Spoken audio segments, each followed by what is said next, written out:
sitting here at 2205 Las Verdes Street in Las Vegas.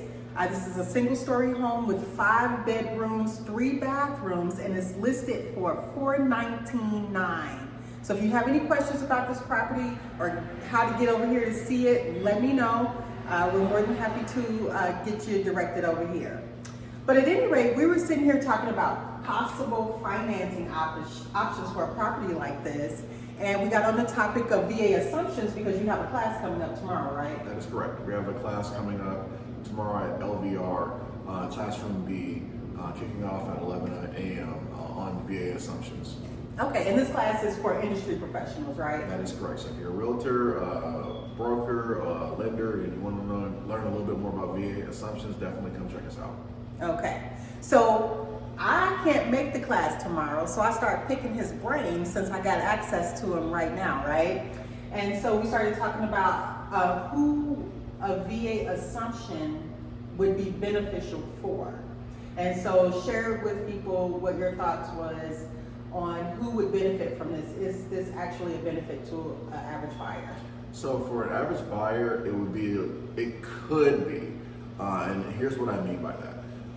If you have the money to pay the seller the difference between the amount that you're assuming and the amount of money that they're wanting for the home, it could be of an actual benefit to you because you're gonna get that money back in equity. Mm-hmm. So it's kind of like, you're putting down the money, you're giving it to them, and now you're getting the 2.5 or 2.1% interest rate. But let's say you don't have that kind of money as a veteran and you're looking to do this because you're looking at the 2.3 or 2.5% interest rate.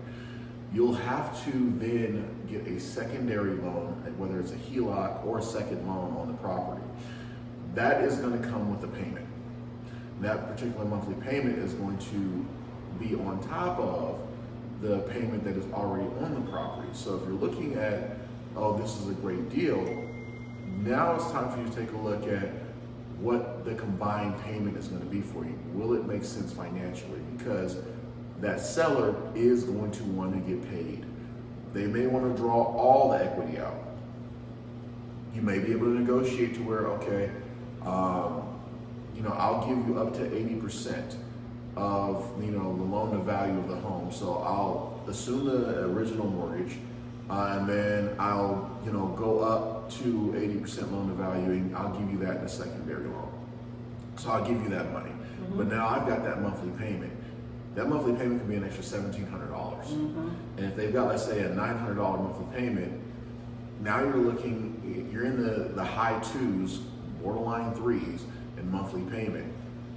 Does that make sense to you? Because that HELOC or that second, that rate is going to be higher than the rate on a purchase loan, right? That is correct. Because it's a secondary loan, the interest rates are viewed to be a little bit more risky because it's a riskier loan. So they're going to be higher than they would typically be for a new purchase loan.